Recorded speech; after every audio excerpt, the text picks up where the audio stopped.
ఏకలవ్యుడు మహాభారతంలో ఏకలవ్యుడు అనే గొప్ప శిష్యుడున్నాడు. అతను కొండ జాతికి చెందినవాడు. అయినప్పటికీ అతనికి విలువిద్య అంటే ప్రాణం. ఒకసారి పాండవుల గురువైన ద్రోణాచార్యుని వద్దకు ఏకలవ్యుడు వెళ్ళాడు. తన మనసులోని కోరికను తెలియజేశాడు. తనకు కూడా విలువిద్య నేర్పమని ఆచార్యుని అడిగాడు.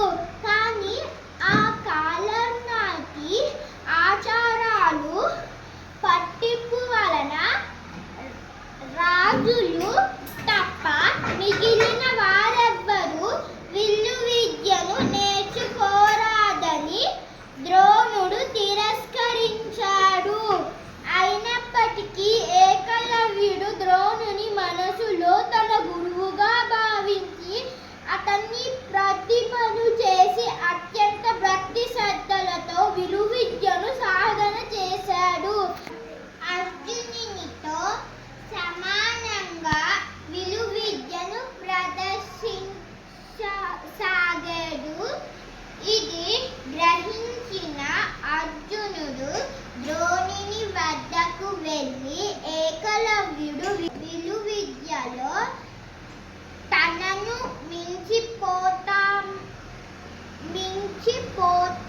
మించిపోతాడేమోనని మదన పడసాగాడు. ద్రోణుడు రాజకు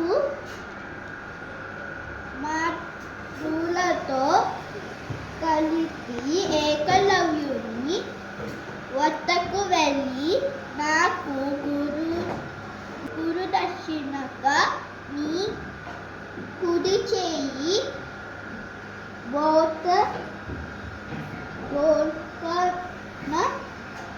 వెలును ఇమ్మన్నాడు. ఆ వేలు లేక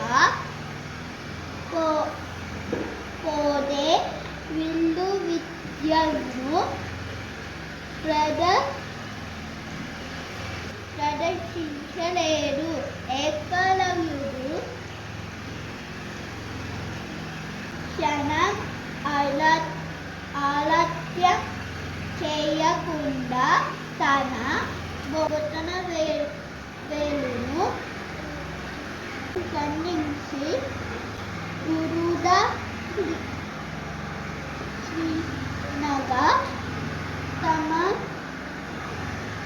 సమర్పించాడు. ఈ విధంగా ఏకలవ్యుడు మహాభారత చరిత్రలో చిరంజీవిగా నిలిచిపోయాడు. మహాభారతంలో ఏకలవ్యుడు అనే గొప్ప శిష్యుడు ఉన్నాడు. అతను కొండ జాతికి చెందినవాడు. అయినప్పటికీ అతనికి విలువిద్య అంటే ప్రాణం. ఒకసారి పాండవుల గురువైన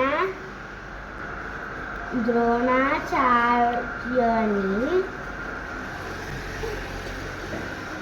వద్దకు ఏకలవ్యుడు వెళ్ళాడు. తన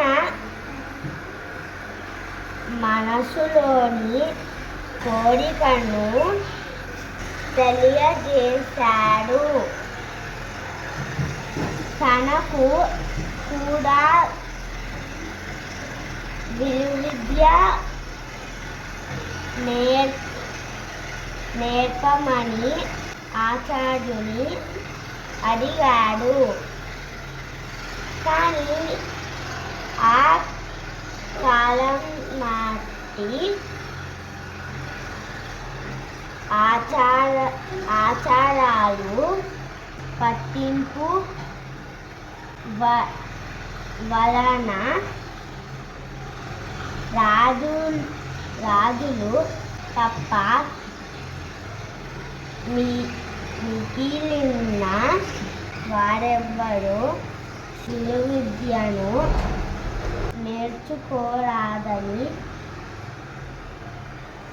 ద్రోణుడు తిరస్కరించాడు. అయినప్పటికీ ఏకలవ్యుడు ద్రోణుని మనసులో తన గురువుగా భావించి అతని ప్రతిమను చేసి అత్యంత భక్తి శ్రద్ధలతో విలువిద్యను సాధన చేశాడు. అర్జునునితో సమానంగా విలువిద్యను ప్రదర్శించసాగాడు. ఇది గ్రహించిన అర్జునుడు ద్రోణుని వద్దకు వెళ్ళి ఏకలవ్యుడు విలువిద్యలో తనను మించిపోతాడేమోనని మదన పడసాగాడు. అప్పుడు ద్రోణుడు రాజకుమారులతో కలిసి ఏకలవ్యుని వద్దకు వెళ్ళి, నాకు గురుదక్షిణగా నీ కుడి చేయి బొటన వేలును ఇమ్మన్నాడు. ఆ వేలు లేకపోతే విలువిద్యను ప్రదర్శించలేరు. ఏకలవ్యుడు క్షణం ఆలస్యం చేయకుండా తన బొటన వేలును ఖండించి గురుదక్షిణగా సమర్పించాడు. ఈ విధంగా ఏకలవ్యుడు మహాభారత చరిత్రలో చిరస్థాయిగా నిలిచిపోయాడు. మహాభారతంలో ఏకలవ్యుడు అనే గొప్ప శిష్యుడున్నాడు. అతను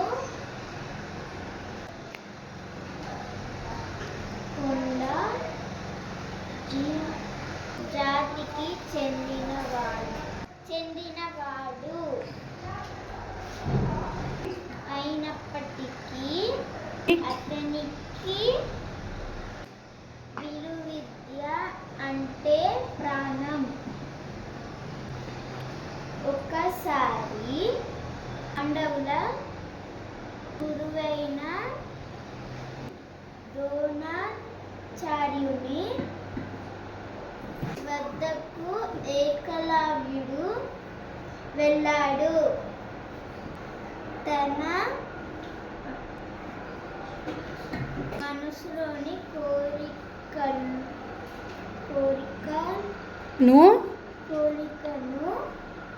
తెలియజేశాడు. తనకు కూడా విలువిద్య చెప్పమని ఆచార్యుని అడిగాడు. కానీ ఆ కాలం నాటి ఆచారాలు పట్టింపు వలన రాజులు తప్ప మిగిలిన వారెవ్వరూ విలువిద్యను నేర్చుకోరాదని ద్రోణుడు తిరస్కరించాడు. అయినప్పటికీ ఏకలవ్యుడు ద్రోణుని మనసులో తన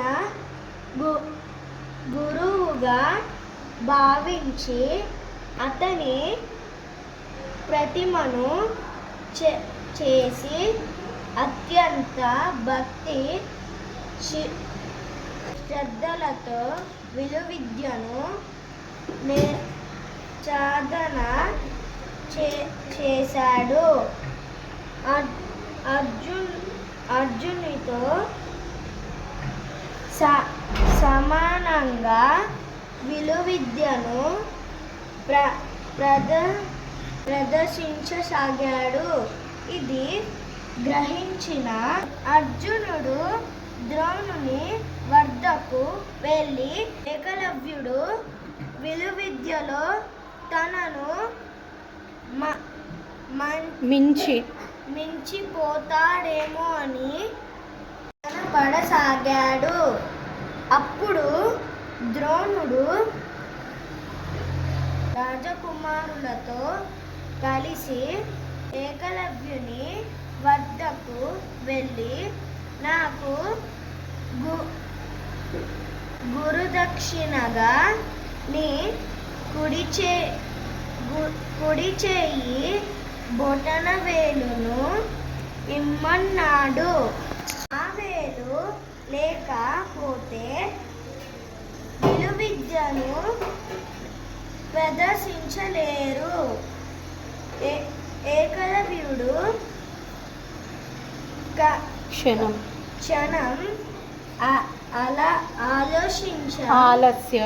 ఆలస్యం చెయ్యకుండా తన బొటన వేలును ఖండించి గురుదక్షిణగా సమర్పించాడు.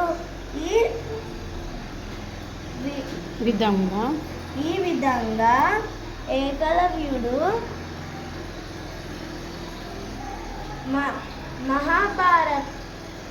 మహాభారత చరిత్రలో చిరస్థాయిగా నిలిచిపోయాడు. మహాభారతంలో ఏకలవ్యుడు అనే గొప్ప శిష్యుడున్నారు. అతను కొండ జాతికి చెందినవాడు అయినప్పటికీ అతనికి విలువిద్య అంటే ప్రాణం. ఒక్కసారి పాండవుల గురువైన ద్రోణాచార్యుని వద్దకు ఏకలవ్యుడు వెళ్ళాడు. తన మనసులోని కోరికను తెలియజేశాడు. తనకు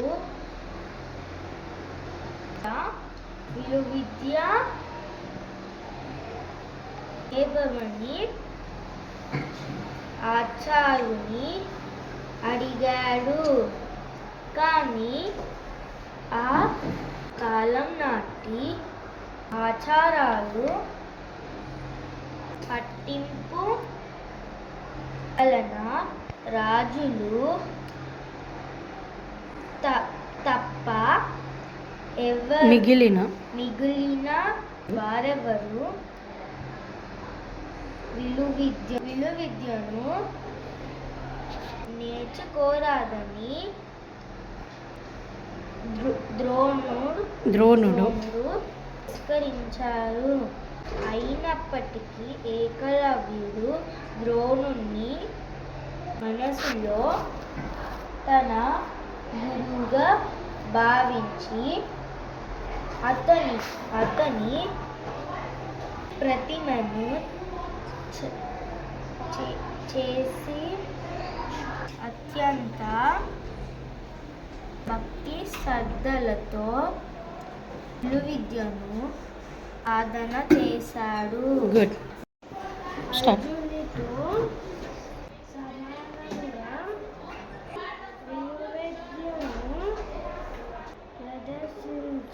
సాగాడు. ఇది గ్రహించిన అర్జునుడు ద్రోణుని వద్దకు వెళ్ళి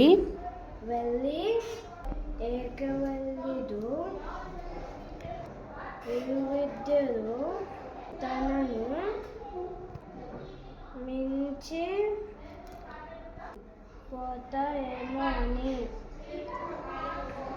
మదన పడసాగాడు.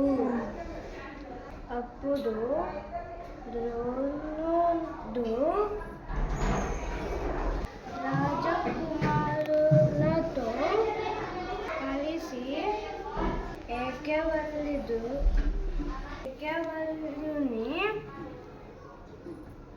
వద్దకు వెళ్ళి, నాకు గురుదక్షిణగా నీ గుడి చేయి బొటన వేలును ఇమ్మన్నాడు. ఆ వేలు లేక పోతే విలువిద్యను ప్రదర్శించలేదు. ఏకవల్లుడు క్షణం ఆలస్యం చేయకుండా తన బొటన వేలును ఖండించి గురుదక్షిణగా సమర్పించాడు. ఈ విధంగా ఏకవల్లుడు మహాభారత చరిత్రలో చిరస్థాయిగా నిలిచిపోయాడు. గుడ్. మహాభారతంలో ఏకలవ్యుడు లిటిల్ లౌడర్ ప్లీజ్ అనే శిష్యుడున్నాడు. అతను కొండ జాతికి చెందినవాడు అయినప్పటికీ అతనికి విలువిద్య అంటే ప్రాణం. ఒకసారి పాండవుల గురువైన ద్రోణాచార్యుని వద్దకు ఏకలవ్యుడు వెళ్ళాడు. తన మనసులోని కోరికను తెలియజేశాడు. తనకు కూడా విలువిద్య నేర్పమని ఆచార్యాన్ని అడిగాడు. కానీ ఆ కాలం నాటి ఆచారాలు పట్టింపు వలన రాజులు తప్ప మిగిలిన వారెవరు విలువిద్యను నేర్చుకోరాదని ద్రోణుడు తిరస్కరించాడు. గుడ్. అయినప్పటికీ ఏకలవ్యుడు ద్రోణుని మనసులో తన గురువుగా భావించి అతని పట్టివాడు చేసి అత్యంత శ్రద్ధతో విలువిద్యను సాధన చేశాడు. దీనితో సమంగా విలువిద్యను సాగారు. ఇది సాగారు. గుడ్. ఇది గ్రహించిన అర్జునుడు ద్రోణుని వద్దకు వెళ్ళి ఏకలవ్యుడు విలువిద్యలో తనను మించి పోతాయేమో అని పనసాగాడు. అప్పుడు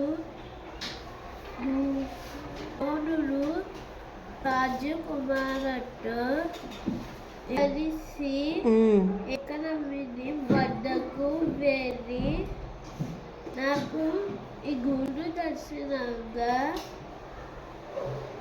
నీ కుడి చెయ్యి కొట్టన వేలును ఇవ్వన్నాడు.